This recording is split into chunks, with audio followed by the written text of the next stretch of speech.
அஸ்ஸலாமு அலைக்கும் வரஹ்மத்துல்லாஹி வபரகாத்துஹு. அன்பார்ந்த அனைத்து உறவுகளுக்கும் இனிய காலை வணக்கம். உங்கள் மீது சாந்தியும் சமாதானமும் உண்டாகட்டும். இன்றைய காலை பொழுது உங்கள் அனைவருக்கும் இனிய பொழுதாக அமைய எல்லாம் வல்ல இறைவனை பிரார்த்தித்தவனாக இன்றைக்கும் கோயத்துடைய பல முக்கியமான செய்திகளை பற்றி தான் பார்க்க போகிறோம். வீடியோவை கடைசி வரைக்கும் பாருங்கள். தெரியாத நண்பர்களுக்கும் மறக்காம ஷேர் பண்ணுங்கள். வீடியோ பிடிச்சிருந்தா ஒரு லைக் பண்ணுங்கள், சப்ஸ்கிரைப் பண்ணுங்கள், தொடர்ந்தும் சப்போர்ட் பண்ணுங்கள். குவைத்துடைய டினார் மதிப்பு உள்ளதாக பார்த்தலாம். இலங்கைக்கான ரூபாயில் ஒரு தினாரின் மதிப்பு 968 ரூபாய் 99 உள்ளது. இந்தியாவின் ரூபாயில் ஒரு தினாரின் மதிப்பு 277 ரூபாய் 24 உள்ளது. இது அல்முல்லா எக்ஸ்சேஞ்சுடைய அப்ளிகேஷன் ஆன்லைன் ரேட் ஆகும். கூகுள் ரேட்டை பார்த்தலாம். இலங்கைக்கான ரூபாயில் ஒரு தினாரின் மதிப்பு 977 ரூபாய் 46 உள்ளது. இந்தியாவின் ரூபாயில் ஒரு தினாரின் மதிப்பு 277 ரூபாய் 85 உள்ளது. அமான் எக்ஸ்சேஞ்ச் ரேட்டை பார்த்தலாம். இலங்கைக்கான ரூபாயில் ஒரு தினாரின் மதிப்பு 978 ரூபாயாக உள்ளது. இந்தியாவின் ரூபாயில் ஒரு தினாரின் மதிப்பு 277 ரூபாய் 10 உள்ளது. சஜில் எக்ஸ்சேஞ்ச் ரேட்டை பார்த்தலாம். இலங்கைக்கான ரூபாயில் ஒரு தினாரின் மதிப்பு 977 ரூபாயாக உள்ளது.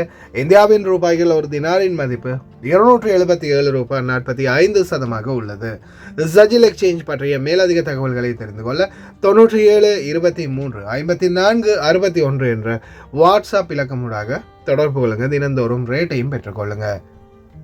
இலங்கைக்கான ரூபாயில் ஒரு தினாரின் மதிப்பு 977 ரூபாயாக உள்ளது. இந்தியாவின் ரூபாயில் ஒரு தினாரின் மதிப்பு 276 ரூபாய் 75 உள்ளது. இது ARY எக்ஸ்சேஞ்சோடைய அப்ளிகேஷன் ஆன்லைன் ரேட் ஆகும்.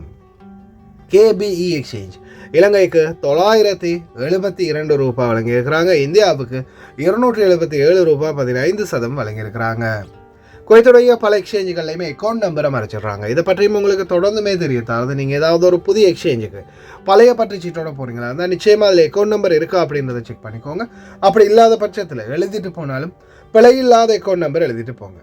இதில் ஏதாவது ஒரு நம்பர் பிழைத்தாலும் கூட உங்களுடைய பணம் நாட்டுக்கு போய் சேராது. அந்த பணத்தை திரும்ப பெறணுமா இருந்தாலும் ரொம்ப நாட்களாகும். மறுபடியும் கட்டணம் செலுத்த வரும். அதே போல் எக்ஸ்சேஞ்சுகளில் பணம் அனுப்பி முடித்ததும் மறக்காமல் பற்றுச்சீட்டை செக் பண்ணி பாருங்கள் எல்லா டீட்டெயில்ஸும் சரியாக இருக்குதான்னு.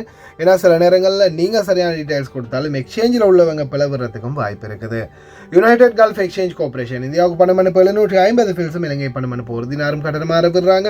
அல்சாமில் எக்ஸ்சேஞ்ச் கார்பரேஷன் ஒரு தினார் மட்டுமே கட்டணமாக விடுறாங்க. யூஜே எக்ஸ்சேஞ்ச் கார்பரேஷன் ஒரு தினார் மட்டுமே கட்டணமாக விடுறாங்க. Kuwait Asian international exchange 750 fils மற்றும் ஒரு தினார் போன்ற கட்டணங்களும் மறவிடுறாங்க. குவைட்டில் அல்நாதா, ARY, அமான் எக்ஸ்சேஞ்ச், யூஜே, அல்சாமில், Ansari exchange, Lulu exchange, Joyalukkas, KBE, UAE, Oman exchange, Bahrain exchange, BEC, world street exchange, ஜஜில் எக்ஸ்சேஞ்ச், மெலிக் எக்ஸ்சேஞ்ச், இன்டர்நேஷனல் எக்ஸ்சேஞ்ச், அல் ஷஃபா எக்ஸ்சேஞ்ச், இது போன்ற இன்னும் பல எக்ஸ்சேஞ்சுகள் இருக்குது. ஒவ்வொரு எக்ஸ்சேஞ்சுகள்லையுமே ஒவ்வொரு விதமான கட்டணங்கள் இருக்குது. அதுலேயும் குறிப்பாக பார்த்தீங்கன்னா ARY எக்ஸ்சேஞ்ச் 750 ஃபில்ஸ் மற்றும் 900 ஃபில்ஸ் போன்ற கட்டணங்கள் அறப்படுறாங்க. அதே போல் சுலைமானி அல் முகஸ்ஸம் எக்ஸ்சேஞ்ச் ஜஹராவில் இருக்கக்கூடிய ARY எக்ஸ்சேஞ்சுக்கு பக்கத்திலேயே புதிதாக திறந்திருக்கக்கூடிய அந்த சுலைமானி அல் முகஸ்ஸம் எக்ஸ்சேஞ்சில் பார்த்தீங்கன்னா வெறும் 750 ஃபில்ஸ் தான் கட்டணம் அறப்படுறாங்க. அதே போல் ரேட்டும் இந்தியா இலங்கைக்கு நல்ல ரேட் தான் வழங்குறாங்க. அதே போல் சிஜில் எக்ஸ்சேஞ்ச், மலிக் எக்ஸ்சேஞ்ச், அல்சாமில், யூஜே, அல் ஷஃபா இது போன்ற இன்னும் பல எக்ஸ்சேஞ்சுகளில் ஒரு தினார் மட்டும்தான் கட்டணமாக அறப்படுறாங்க.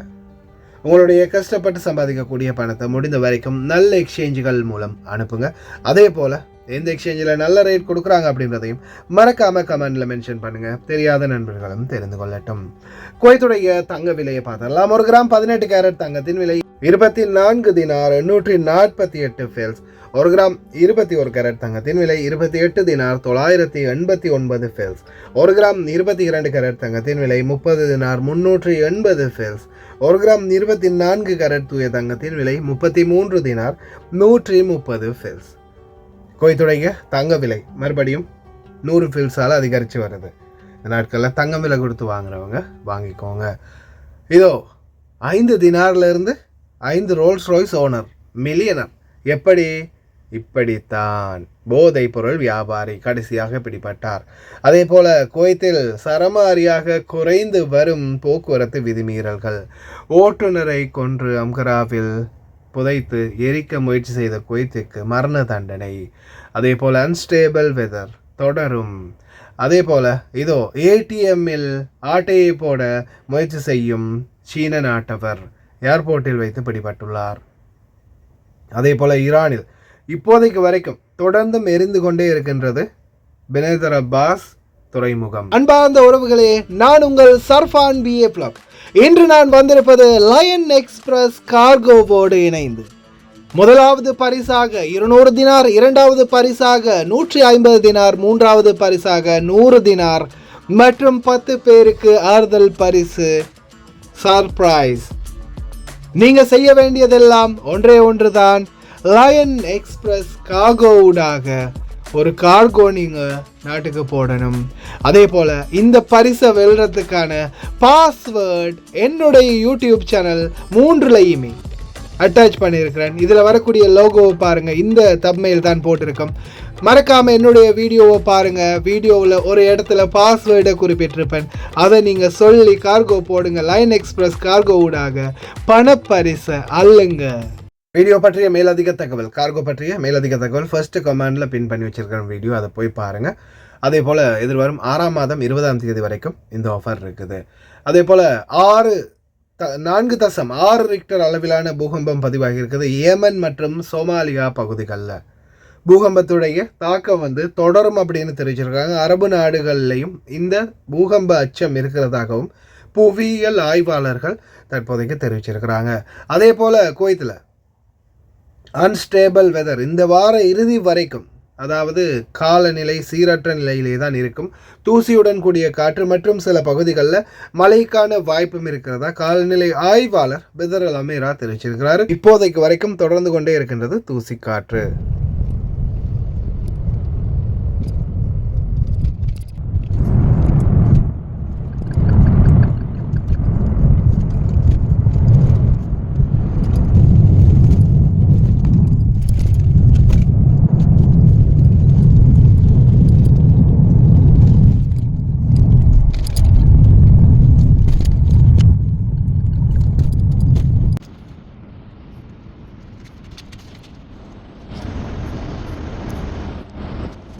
التغيرات المناخية أصبحت واقع، هذه مؤشراتها أن بالربيع وصلت الحرارة 50 شمال الكويت. طبعا تحت الشمس قد تتجاوز 60 درجة إلى 65 درجة، لكن المقروءة حسب الأرصاد الجوية قد تتجاوز 51 إلى 52، ومتوقع أنه يستمر معنا الصيف حتى الخريف القادم، يعني بما يعرف بزحف الفصول. يعني أتمشي على ريولي بالشارع درجة حرارة تعرض لها 65 المباشرة. نعم صحيح، قد تتجاوز 65 درجة. جاينا موجة غبار ورطوبة ولا خلاص؟ لا نزال في الربيع، والربيع موسم العواصف الجوية، متوقع أن يستمر معنا الغبار حتى نهاية الربيع، وبعدها راح يخف علينا الضغط الجوي بين الرياح، لكن هبات الغبار متوقع أن تستمر معنا بالصيف بسبب ضعف الأمطار وتفكك التربة، فنتوقع هبات غبار قادمة. وناصر فصل الشتاء القادم أي تاريخ بالضبط؟ يعني طبعا متوقع أنه يكون نهاية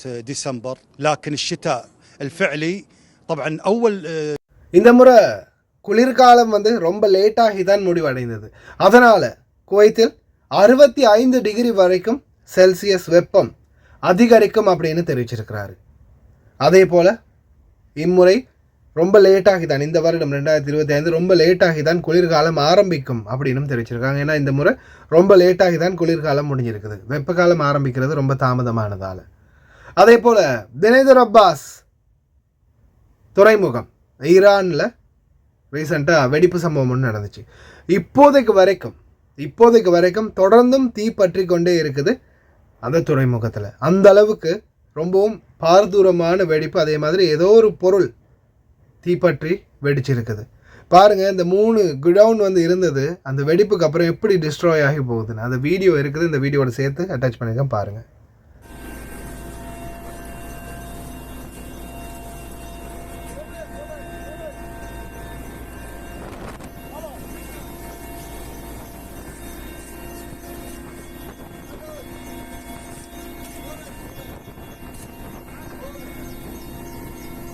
இப்போதைக்கு வரைக்கும் நேற்று இரவு வரைக்குமே தொடர்ந்தும் தீயை அணைக்கிறதுக்காக தீயணைப்பு படை ஒவ்வொரு கெமிக்கல்களை யூஸ் பண்ணிக்கிட்டே இருக்கிறாங்க. இன்னமும் தீ பற்றி கொண்டே தான் இருக்குதாம். முதலாக குவைத்தி பெண் குடிமகள் ஒருவர் பத்மஸ்ரீ விருதை இந்தியாவில் பெற்றுக்கொண்டார்.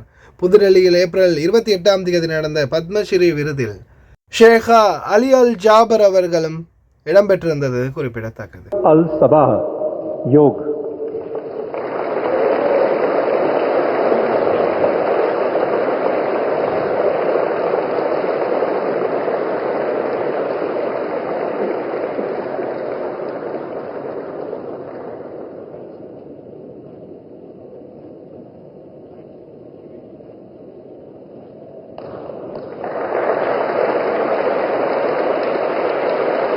ஓட்டுநரை கொலை செய்த குவைத்தி. ஜஹராவில் சாத் அப்துல்லா பகுதிகளில் நடந்த சம்பவம் இப்போ ரீசெண்டாக அவங்களுக்கு தெரிஞ்சிருக்கும். இந்த நபருடைய கொலைக்கு காரணமான ஆந்திர மாநிலத்தைச் சேர்ந்த இந்த ஓட்டுநர் அவரும் அவருடைய மனைவியும் ஒரே வீட்டில் வேலை பார்க்குறாங்க. அந்த வீட்டோடைய அந்த கஃபீலுடைய சகோதரன் தான் இவரை கொலை செய்தது. கொன்று அம்கராவில் உள்ள ஸ்கிராப் யார்டுக்கு பக்கமாக அவருடைய உடலை எரிக்க முயற்சி செய்த போது தான் பிடிபட்டிருக்கிறாரு. அதுவும் அவர் சாதுல் அப்துல்லா பகுதிகளில் கொலை செய்து விட்டு அந்த ஆடைகளை ஒரு இடத்துல டிஸ்ட்ராய் பண்ணும்போது பிடிபட்டிருந்தார். அதே போல் இந்த கொலை வழக்கில் விசாரணை ஃபைனல் இயர்ஸ் வந்திருக்குது, ஃபைனல் பண்ணியிருக்கிறாங்க. கடைசியில் இப்போதைக்கு இந்த கொலையாளிக்கு மரண தண்டனை விதித்து குற்றவியல் நீதிமன்றம் தீர்ப்பளித்துள்ளது. இவர் என்ன சொல்கிறது, தொடர்ந்து சொல்கிறது தானே, அந்த என்னது அவருக்கு சுகம் இல்லை, அந்த சைக்கோ, அவர் ஒரு மனநோயாளி அப்படின்ற மாதிரி ஆல்ரெடியே கேஸை போட்டாங்க. ஆனாலும் கடைசியாக குற்றவியல் நீதிமன்றம் அவருக்கும் மரண தண்டனை விதித்து தீர்ப்பளித்திருக்கிறது. நல்ல விடயம். அதே போல் ஒவ்வொரு குடியிருப்பு பகுதிகளிலையும் புதிய கேமராக்கள் பொருத்தக்கூடிய வேலை திட்டங்கள் ஆரம்பமாகிறதாகவும் உள்துறை அமைச்சகம் தெரிவிச்சிருக்கிறாங்க. அதே போல் மிக சந்தோஷமான விடயம் என்னென்னா, குவைத்தில் போக்குவரத்து விதிமீறல்கள் ரொம்பவும் கம்மியாக இருக்குது அப்படின்னு உள்துறை அமைச்சகம் தெரிவிச்சிருக்கிறாங்க. உள்துறை அமைச்சகம் புதிய போக்குவரத்து சட்டத்தை அமல்படுத்திய முதல் வாரத்தில் போக்குவரத்து விதிமீறல்கள் 72% குறைந்துள்ளன. சீட் பெல்ட் அணிய தவறியது கடந்த ஆண்டுகளில் 18,208 இருந்தது தற்போது 5,176 விதிமீறல்களாக ஒரு வாரத்துக்குள் குறைந்துள்ளது. அதில் 71% குறைந்துள்ளதாக தெரிவிச்சிருக்காங்க. வாகனம் ஓட்டும்போது தொலைபேசிகள் பயன்படுத்துவது 2,962 இருந்து 422 விதிமீறல்களாக குறைந்துள்ளது. இது 86% அப்படின்னு தெரிவிச்சிருக்காங்க. அதே போல் லேண்ட்லைன் சுவிட்ச் போர்டு வரியை கடைபிடிக்க தவறியது 1081 இருந்தது, தற்போது 700 விதிமீறல்களாக குறைந்துள்ளது. இது 35% என்றும் போக்குவரத்துக்கு எதிராக மாறுவது 400 இருந்து 44 விதிமீறல்களாக குறைந்துள்ளது. இது 89% தெரிவிச்சிருக்காங்க. இப்படியோ குறைஞ்சி போச்சுன்னா நல்ல விஷயம். ஆனால் முக்காலஃபா தான் ரொம்ப அதிகமாக இருக்குது. இதோ பினைதல்கார் பகுதிகளில் முக்கியமான பிரபலமான ஒரு வழக்கறிஞர் கைது செய்யப்படுறாரு. இவர் பல போதைப் பொருட்களோட கைது செய்யப்படுறாரு. சரி, ஏன் இவ்வளவு இதாக சொல்கிறேன்னு பார்த்தீங்கன்னா, இவர் நான் வெறும் 5 தினாரில் ஆரம்பித்து வெறும் 4 வருடத்தில் 5 ரோல்ஸ் ராய்ஸுக்கு ஓனர், மில்லியனராக மாறி இருக்கிறேன், எல்லாமே என்னுடைய மூளையை பயன்படுத்தி நான் சம்பாதிச்சது அப்படின்ற மாதிரி ரொம்ப பெருமை பீத்தினார். ஓகே, ஆனால் இவரை நிறைய டிவி சேனல்கள், இப்போ நான் ஒரு இந்த இவரோட இந்த என்ன சொல்கிறது, அதுக்கு இன்டர்வியூ எடுத்ததை கூட காட்டுறேன் பாருங்கள், கடைசியில் இருக்குது. ரொம்ப கெத்து காட்டினார். நான் இப்படித்தான், நான் ரிச்சு, நான் ரொம்ப கஷ்டப்பட்டு முன்னுக்கு வந்தேன் அப்படின்ற மாதிரி. உண்மைக்குமே அவர் வீடியோலாம் போட்டிருந்தார். நிறைய பேர் இவரை பேட்டி எடுத்து கூட இருந்தாங்க. கடைசியில் பார்த்தா பயப்புள்ள இப்போ முட்டி போட்டு உட்கார வச்சுருக்காங்க போலீஸ் ஸ்டேஷனில். என்னென்னு பார்த்தா இவ்வளோ ரிச்சுக்கு காரணம் வேறு எதுவும் இல்லை, லோயர் அப்படின்ற ஒரே ஒரு காரணத்தால் செக்கின் ரொம்ப கம்மியாக இருக்கிறதால அதை பயன்படுத்தி பயப்புள்ள போதைப் பொருள் விற்றுருக்குது. இந்த 4 வருஷத்தில் ரொம்ப பெரிய ஆளாக வளர்ந்ததுக்கு காரணமே போதைப் பொருள் வியாபாரம் தான். கடைசியில் பிடிபட்டார். حبيت الشركة هذه، صار عندي 6 روز. بعدين تعمقت عاد بالسيايير وبتميز، فخليت الروكت في منها 25 حبة بالعالم، محسوبك واحد منهم. هذا مو غسيل؟ ايوه، شو الله ما يرزق بالحلال، ترى ذبحتوا لك شيء غسيل غسيل، اجتهد تصير مليونير. انت في شيء يمكن ما راضي يستوعبه. الأملاك هذه كلها ترى أنا سويتها ب4 سنين. وكم كان رأس مالي؟ 5 دنانير. أنا من 5 دنانير صرت مليونير. 4 سنين صرت مليونير. وراس مالي 5 دنانير. أنت ما عندك 5 دنانير؟ بلى أكيد. خلاص أعطيك تصير مليونير. خلني مليونير. مو سالفة ال5 دنانير، هو موضوع مخي. فأنت ما عندك مخي عشان تصير مليونير. اوكي بس عندي مخ. علي عندك مخ، بس كل واحد وتفكيره. اليوم أنا من 5 دنانير سويت الفلوس هذه كلها. بستوعب الحين أنا أن أنت ஒரு கதை சொல்லுவாங்க, அவன் போதைப் பொருள் விற்று தான் இந்த அளவுக்கு ரிச் ஆகியிருக்கிறான் அப்படின்னு. சும்மா யாராவது நல்லா சம்பாதிச்சு முன்னேறி வந்தாலும் அப்படி சொல்லக்கூடிய ஊரில் நிறைய கதைகள் கேள்விப்பட்டிருப்போம். ஆனால் இதில் அந்த கதையே உண்மையாக்குற மாதிரி பைபிளில் அப்படியே தான் ரிச் ஆகியிருக்காரு. கடைசியில் இதுதான் நிலைமை, தப்பான வழியில் சம்பாதிச்சா. இதோ சீனர்கள் குவைத்தில் அட்டகாசம்.